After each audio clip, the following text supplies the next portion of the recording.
College football nerds, we are doing previews. That means that college football is right around the corner. We are back. We took a bit of a hiatus. We did do a great series on NIL, free transfers, what it's doing to college football. We'll link that series in the description. So if you're just now getting around to us and you maybe missed that notification, you can check that out. We got a full podcast version of it if you don't want to listen to the chopped up versions on YouTube. All right, Josh, let's get into talking Texas football. We catch some flack sometimes on Twitter from Texas fans, and I don't know why, because we've been really high on Sark. I said that it was the best hire available in the country for any college open position, and that includes if Urban Meyer was willing to go to a college team at that time.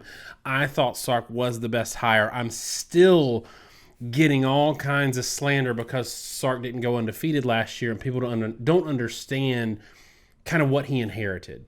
And I want to set this conversation up with the question of maybe a little bit of context and the question of, will Texas fans be okay with incremental improvement this year as a stair step to getting the roster where it needs to be? And that's what I want you to start with, is maybe setting expectations for maybe the non-Texas fans that are watching this to understand why they went 5-7 last year, and why this year, if they don't set the world on fire, even though they might be able to, it's not necessarily an indictment on Sark. The first year for any coach is usually not really a reflection of that coach. It's usually more a reflection of the prior coaching staff.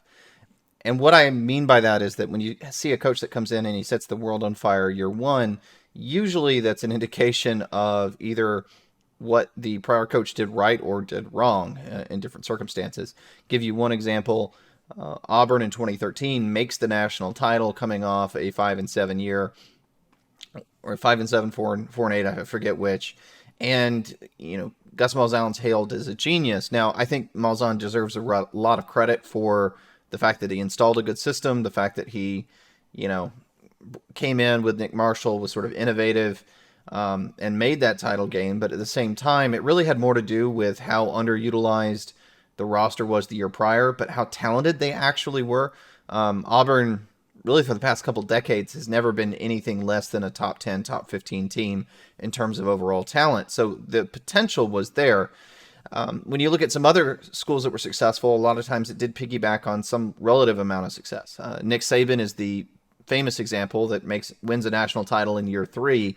But what he inherited in 2007 was not a bad team. I mean, that team did have a core of strong players. They were physical. They were pretty big. They had a lot of NFL offensive and defensive linemen. I think the left tackle, Andre Smith, was like 3rd pick in the NFL draft, and he inherited him from his predecessor, was a 5-star player. Alabama's always had 5-star players, but even 2007, they would have done better, but they had some suspensions and sort of some lingering probation issues. 2008, why was Saban successful? It wasn't the guys he recruited, really.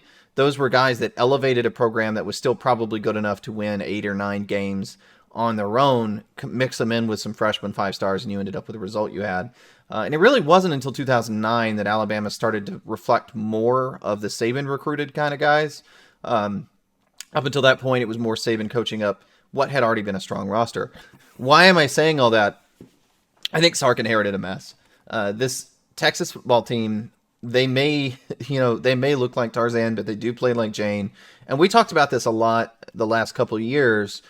A lot of those Texas football players are not good football players, or have not been. There are a lot of big dudes that are probably really good at running fast in a straight line. But when it comes to the sort of soft skills that are required to play football, your hips, your agility, your ability to strike, your ability to read, they're not great, and they haven't been. And I think sometimes Texas's recruiting in the, say, pre-Sarkisian period was probably artificially high, because I think they were targeting highly rated kids that a lot of other schools probably didn't have as high on their board. I definitely think that's true of the Brown and Strong era, and I think you still have remnants of that even now, because not all that's sort of cycled over. Why am I saying all that? And it's because last year, Texas's problem was that they weren't great at the line of scrimmage, really on either side of the ball, but particularly on the defensive side of the ball. Texas was not consistently physical. They did not tackle well. And people talk about that being a coaching issue, and to some degree it is. But to a large degree, especially on defense, it's the Jimmies and Joes that makes a defense good. And there was not a good core defense there. You've got a couple players like Overshown that you can sort of build around, but it is not a good roster, and there are not a lot of good pieces in place. It will take years to build that core, and even if he made immediate identifications of things he can fill, even though they brought in a bunch of transfers, which you would hope would expedite the process, it isn't, to me, a bad thing to sort of take a step back and realize this is probably a 3 to 5 year rebuilding job. This is probably not fairly evaluated as a 1 to 2 year rebuilding job. And if he can just go from 5 wins to 8 or 9, that is a big step in the right direction. And if you want him to be an 11 or 12 win guy, maybe transfers can get you there. But the truth is, that's how reasonable is it to expect you to go from 5 wins to 12 wins with the same coach, with primarily the same roster, and really just depending on the fact that you had a lot of close wins last year and you got a bunch of transfers from that are highly rated prospects? Yeah, and look, that week 2 game against Alabama is ominous. I think that, I think a lot of people are going to judge Texas unfairly coming out of that game if it's not tight or whatever. I think there's going to be some overreactions there. I said on Twitter that Texas is going to be a lot better team by the end of the year. More so, every team gets better over the course of the year, but they're still relying on fresh faces, either transfers or incoming freshmen. I think they're going to start some freshmen on the offensive line. These are players that are going to get better by leaps and bounds versus players that might get a little bit better in other systems that got 2 or 3 years of experience. But the one counterpoint I'll give you there is they were 5-7 last year, but they lost 6 in a row. And that was a stretch where they lost 5 of those games by 1 score. And they were being just ravaged by injury. You talk about Overshown. He was hurt. And I don't even know if he played against West Virginia, but he was standing on the sidelines against Kansas that whole game. And the guys just weren't there consistently. And they didn't have enough pieces to be good enough to win a bunch of games in a stretch. And this is what we're talking about with Auburn this year. I was talking to a buddy of mine who's a big Auburn fan, and he was talking about how they might be good this year. And I said, look, Auburn's got good starting talent, but they cannot afford injuries. And I think that's where Texas is right now. One, they can't afford injuries. And Josh, I feel like they also need some unknown guys or some unexpected guys to pay off. And one of those question marks is at quarterback. This is an interesting point of conversation for both of us, because when people listen to our previews or our game previews early in the year, invariably we get told that we're not paying enough attention to X new player, X new freshman, etc.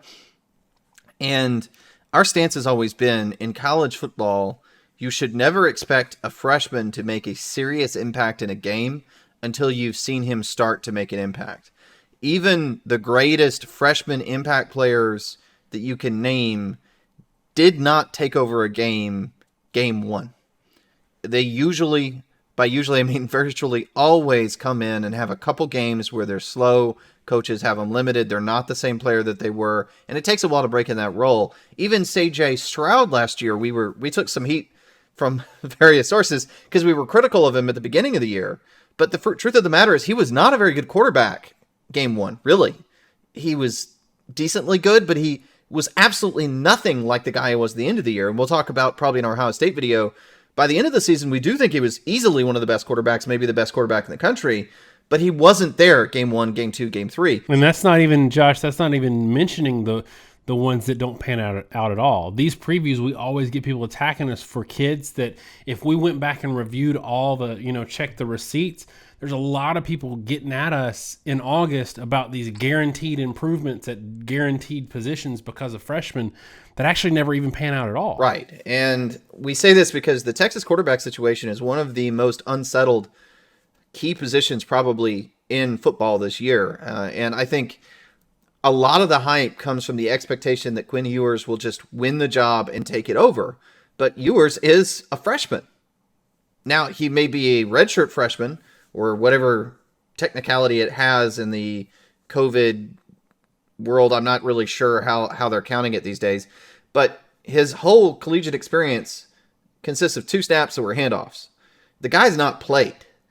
And to step in and assume that either he or Hudson Card, who lost his job to Casey Thompson last year, and Casey Thompson wasn't great and transferred, that one of those 2 guys is going to come in and play at an extremely high level, frankly, it's a reach.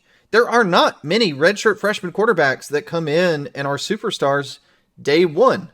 I remember watching 2016 Alabama play USC, and Alabama has their, I forget, redshirt freshman, redshirt sophomore, 5-star quarterback come in. It was a complete deer in the headlights.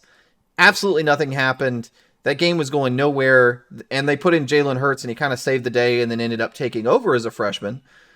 But even Jalen Hurts, his first few snaps, I think he fumbled the ball his first snap of the game. It takes a lot of 4-star, 5-star guys to find someone that'll pan out. Even the Alabamas in the world and the Clemsons of the world, Hunter Johnson at Clemson was a 5-star quarterback, went nowhere, ended up at Northwestern, lost his job at Northwestern. Ohio State has had the same thing happen. I don't know how many, probably 60, 70% of Alabama's 4-star and 5-star quarterbacks don't actually end up panning out. So this assumption that Quinn Ewers is going to come in and be one of the top 10 quarterbacks in the country, it's a big assumption. The fact that they haven't nailed down that quarterback competition, based off what I saw in the spring game too, where to me, he certainly looked talented, but he looked like a freshman. I don't think that question mark is being given anywhere near enough weight, because I think there's a genuine question of whether Texas can actually get just good quarterback play. Maybe it's elite, maybe it's bad, but I think you have to evaluate Texas with the assumption that it could go either way.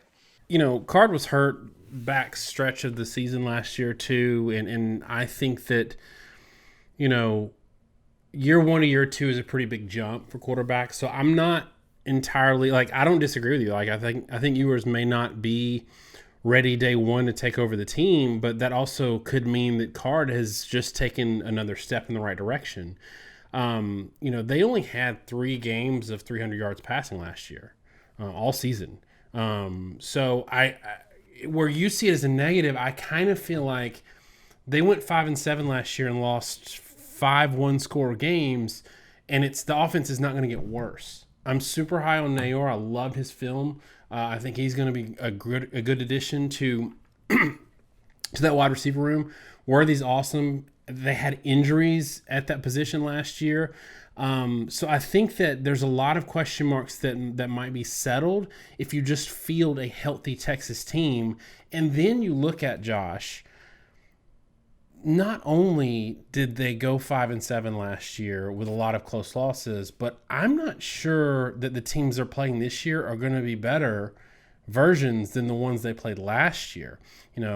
Iowa State, are they going to lose to Kansas 2 years in a row? No. Are they going to lose to West Virginia this year? Probably not. A lot of teams that they played and lost to last year, I think are going to take a step back. So that kind of begs the question, is it possible that Texas is still ironing out wrinkles in mid-October and is in some ways not as good as last year when they were healthy, but end up at the end of the season with a better record, and it's something they can build on? I certainly think it's possible. There are a lot of games last year where Texas just didn't beat a team that they should have beaten. I mean, the obvious ones are the end of the season. Kansas at overtime was a disaster. West Virginia loss was also quietly a disaster. There was no reason for them to finish 5-7, and you can talk about how many one-score losses there were, but I think that's a little deceptive because some of those one-score loss games were to teams that you shouldn't ever be in that position with. So it wouldn't take much of a jump in quality, and certainly just a mild jump in consistency to win those games, and suddenly you end up with a much better record. And I'm sure if you're listening to this preview, we're 15 minutes in, we've only talked somewhat about players. Partly that's just sort of the nature of doing these previews. It's really hard to get into the nitty-gritty and not run for an hour. But to me, the biggest takeaway when I look over the roster and the position changes, it's really the same few known guys from last year, some various rotational depth players, most of which played some last year. Like your secondary is going to be kind of a mishmash of a lot of the same known guys, some of which have been moved to different positions. Guys that were banged up last year that have gotten healthier on the offensive side of the ball. theoretically some transfers, though the current word seems to be that those Alabama transfers in particular that are phenomenally talented skill players maybe aren't going to be reliable contributors for the same reason that they had to transfer out of Alabama. It wasn't a lack of talent. Billingsley was a starter at Alabama. Those guys transferred due to off the field consistency issues that were really serious. So I think all that stuff to me points out the fact that they could still have consistency issues, which are the underlying problem. It's really not about quality. It's about consistency. The team that was up big on Oklahoma should never end up in overtime with Kansas. And so the question is, can they just iron that out enough to avoid the stupid losses, and then you end up with a solid record? And now this is where I think you get into the bar, though. So if you do handle those losses, if you say we're not going to have the stupid losses, maybe we win 2 of the 4 other tough games that we want to win. I don't think, sitting here today looking at this roster, I don't think it's realistic to say they beat Alabama. You end up at 9-3, right? You end up you had 6 conference losses. Maybe you knock out 4 of the 6. You end up with 2 losses. You lose the Alabama game. You're a 9-3 team. You finish 2nd or 3rd in the Big 12. How do you feel about that? Like, is that something as a Texas fan that you're going to be okay with or happy with? Is that enough of an incremental improvement to be a 9-win team? Or is the expectation, and I think some sources the expectations are higher, is the expectation that they need to be really in the thick of the Big 12 title hunt? And I don't know. It's a tough line to me. Yeah, I think that for me is where being realistic as a fan, and even being realistic as someone on this side of the fence that has commentary about these teams, I think that a lot of people expect, especially in these previews where you can just be rosy, is to say, hey, things are going to be great. 11-1, you can win the Big 12, which is definitely possible because they've recruited well. They've got some talent. If they don't have a lot of injuries, I could see it happening. But also, I think unrealistic expectations are what set up coaches for failure, when if you would just have reasonable expectations and ride it out, they can build their team organically the way they want without that pressure.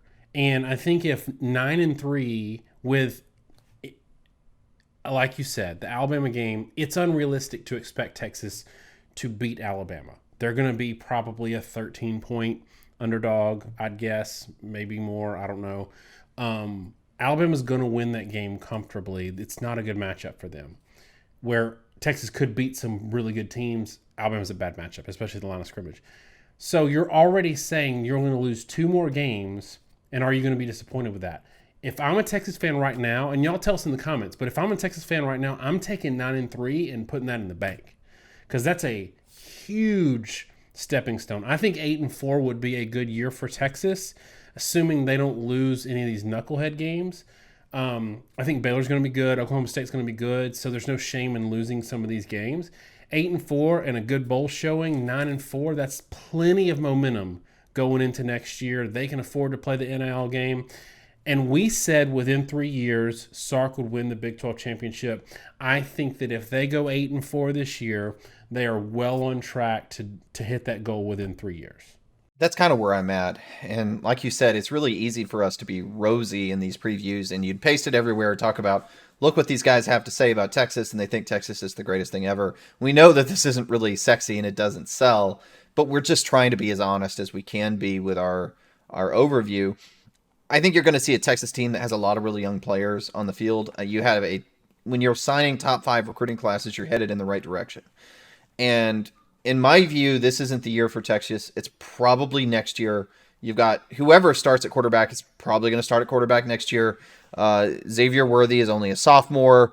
A lot of these transfer guys are going to be eligible next year. It is not a cop-out to say next year right now. When you're in year 2, when you're signing top recruiting classes, when you need those classes to come in and mature, when you're going to be playing a lot of them as freshmen, where a lot of your best players are going to be sophomores, it's reasonable to say you're still really a year away. To me, it's more of an interesting thing to see where they end up in a year. And I'll be honest with an example of that and where I think the roster is, so I can give something more concrete. I mean, Texas's sack leader last year had 2.5 sacks, And it's Ben Davis, who was a transfer from Alabama, and wasn't just a transfer. He was what, like a third or fourth string guy that transferred from Alabama, and he ends up leading the team in sacks. That was where your roster was. You need to get to the point where, And that's not an indictment on Sark. right, right. You need to get to the point where that guy can't see the field if you want to be an 11 or 12 win team. Like that guy at that talent level, the guy that can't crack the two deep at Alabama.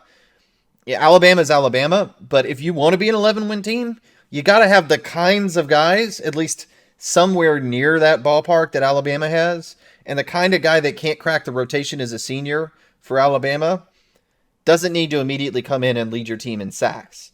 And so that's what Sark inherited, and that's the thing that he's going to have to move on from. And again, when you look at his top recruits, and 3 of the 4 top recruits are offensive linemen, he's headed in the right direction. He knows what needs to be changed to win, but you can't change over the offensive line in a year and be successful. That takes time. All right, so I'm going to close. Let's close with something quick, and I'm going to give you one, and I want you to give me the other. I want you to tell me if Texas surprises us and goes 11-1, maybe wins the Big 12 this year, what's going to be the thing that we're not seeing now that contributes to that? And I will say on one side of this, they have to stay healthy. They don't have the depth. They have some decent frontline talent. They don't have the depth to have the year they had last year with key injuries and still win a bunch of games. Give me one other thing that has to happen for them to really hit a bar that's above what we're expecting. I'll throw out the obvious thing, which is that the quarterback play has to be high level. I think the thing that they're going to have to hit on is they're going to have to hit on some probably young tackle talent. And I'll say tackles, meaning offensive or defensive, but tackle talent. I gave those examples of teams that had quick turnarounds, and I gave the Auburn and the Alabama examples. What did both those teams have in common? They had first-round talent at the tackle position. Greg Robinson at Auburn in 2013, Andre Smith at Alabama in 2008. Those are the kinds of guys that make a team if you've got solid players there. And I think there is the talent to get there. And there's some guys on the roster, particularly freshmen coming in. Sometimes those freshmen do show out, but it's very rare. But if those guys were to step up and be elite at that position, and they were able to bully, because I think you can bully teams in the Big 12 at the line of scrimmage, then all of a sudden Bijan Robinson becomes the kind of weapon you need to take over a game. But if Bijan is running behind an offensive line that's still good, but maybe good but not great, a running back can only do so much, especially a power back in that environment. And I don't think you're going to end up where you want to get at if you're looking for a really high win total. All right, y'all, let us know in the comments if you think, 1, we're being reasonable with Texas, or maybe we're off the mark. And 2, give us your record prediction for Texas this year. Keep an eye out for previews. We're going to try to do like 4 or 5 a week until kickoff of week 1. Week 0 doesn't count, Josh. We got an extra week in there to maybe squeeze some in. All right, y'all. Thanks so much. Have a great week. And God bless.